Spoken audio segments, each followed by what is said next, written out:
Welcome to TGS Public Day 1. Let's go! Yes, viewers, we are back once again, 2025 Tokyo Game Show, but this time on its first public day. In comparison to the business day yesterday, this was no doubt going to be a lot more lively. I mean, the queue towards the venue already speaks for itself. Last time, we focused on the main hall, checking out the various booths and games that are being showcased throughout the day. I ought to say that we got quite lucky with the amount of games we managed to try. This time, on the other hand, we will focus on the merchandise, cosplay, peripheral, and other gaming-related industry booths at halls 9 to 11 since, well, we clearly missed out on those on the first day.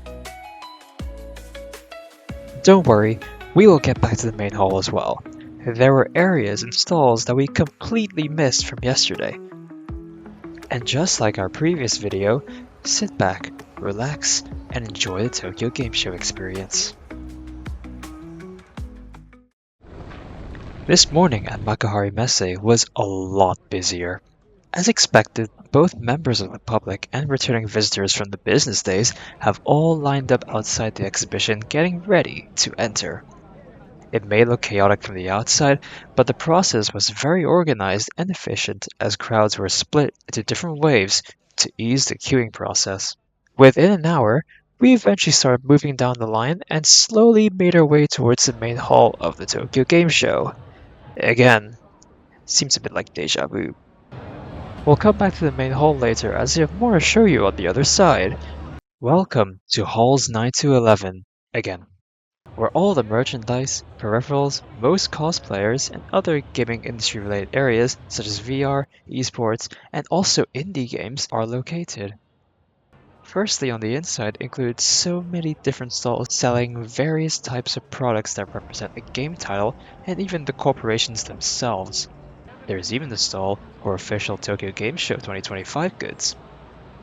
From clothing to keychains, from kitchenware to toys, there are so many items to pick from, although you would need a handful of spare money to consider buying anything here. Let's have a quick tour showing off what is in store for the types of merchandise and other gaming products that are being sold here at the Tokyo Game Show. No pun intended.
These are really cool, actually.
On one side of the hall, we're also showing stalls of various indie games created by smaller and lesser known developers.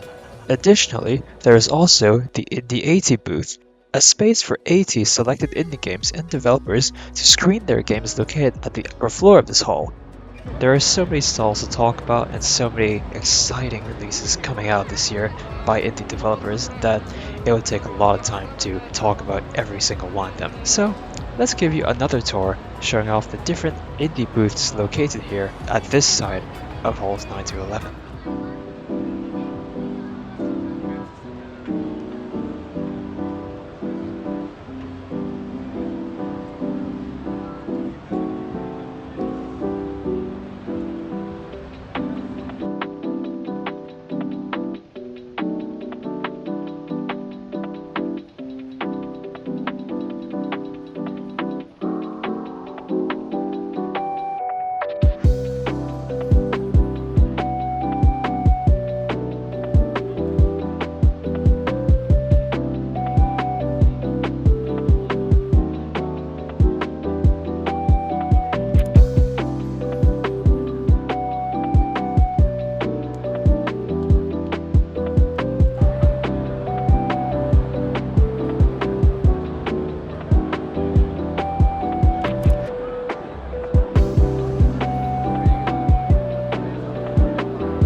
As we finished looking through the merchandise, gaming products, and indie game areas, there was of course the cosplay area, located just outside of this hall. Many professional and talented cosplayers are outside ready to take photos and interact with people that are both photographers and fans of the characters. With the sheer variety of characters being cosplayed and the amount of cosplayers attending, this was no doubt going to be a pretty popular area. The cosplayers here are also super friendly and outgoing for helping us to get these shots. After interacting with the cosplayers, we started to make our way back to the main hall of the Tokyo Game Show to find some more games to try, as well as look further for some of the stalls that we completely missed on our first visit. One game that we had to try out was Mahjong, or here it is also known as the Witch of Lulu Tedea. Mahjong is a 2D adventure game where you venture through a rather strange world. The game showed a pretty unique way of presenting a 2D platformer with the types of abilities as well as the visuals showing the world. We have made a separate video of us trying out the game for ourselves, so be sure to check that out on the Play Asia channel. After trying out Mahjong, we took a moment to walk around the main hall again to see if there were stalls and events that we completely missed out on. And stumbling across the Norwegian Games booth, we had the opportunity to try out a game called Hello Sunshine developed by Red Thread Games. Hello Sunshine has a rather interesting concept where you have to survive in the scorching heat whilst following a giant robot in a world full of machines. A separate video of us playing the game in full has already been made, so be sure to check out that video as well to hear our full thoughts regarding the game. During this day, those are unfortunately the only two games we could try, as the venue became a lot busier, and the chances of trying out more games has been quite low given the amount of people that actually want to try out those games for themselves. This was also because the day was already approaching the end. So, for now, here's another walk around showing the main hall and the things that we have missed from the last video. Enjoy!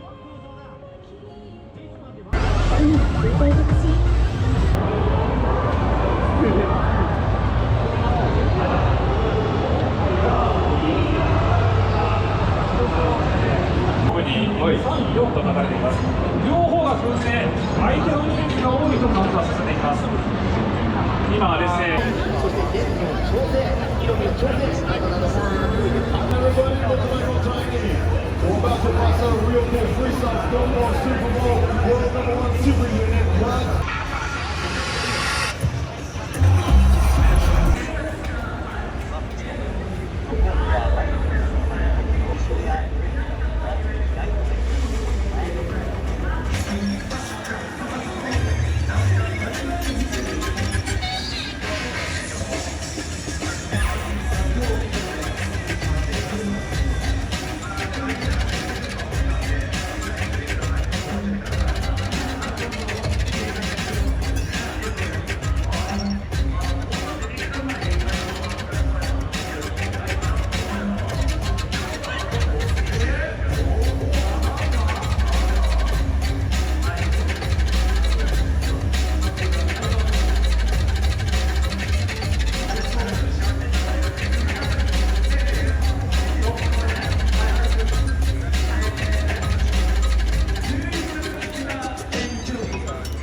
And just like that, our Tokyo Game Show experience was over.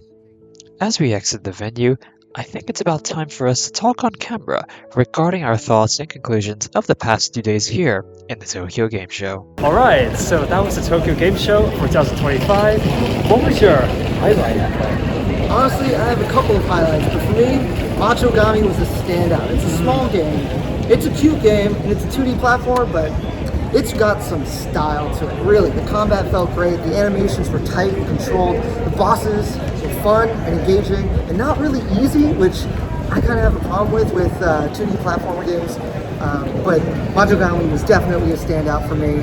I have to give a shout out to Katamari as well. Once Upon a Katamari was a mind-blowingly fun experience. It felt like a return to casual fun gaming that we haven't had in a while, and we always love a new Katamari game. Absolutely, yeah. What about you? For me, I'd say Katamari was also a highlight, for sure. And although we couldn't actually film on the camera, we've also played Sonic Crossroads and of course Dragon Quest from I believe it's the PlayStation booth. Absolutely, those are fun too. Those are very Dragon fun. Quest 1 and 2 HD, they let you play both. You had to choose, and we ended up choosing Dragon Quest 2. Yeah. That was a little bit more difficult than playing the Dragon Quest 1 demo, and they did warn us about it, but it was still fun, and we really, really enjoyed the visuals of that game. I personally thought that the water physics and the effects on the water looked gorgeous, like mind-blowingly stunning, especially for a remake of a really, really old Dragon Quest game. Absolutely. It really brought back that nostalgia factor. There's of course a lot of amazing moments during TGS. Obviously the cosplay, the merchandise, we got so much merch from the entire experience. It's incredible. We got so much merch. But that is our experience, and we hope you enjoyed watching us. Really, it's been a pleasure. Hey, we hope to be back next year, and we hope you stay tuned to Play Asia so you can see the rest of our content that's coming soon. Yep, be sure to like and subscribe. Peace out.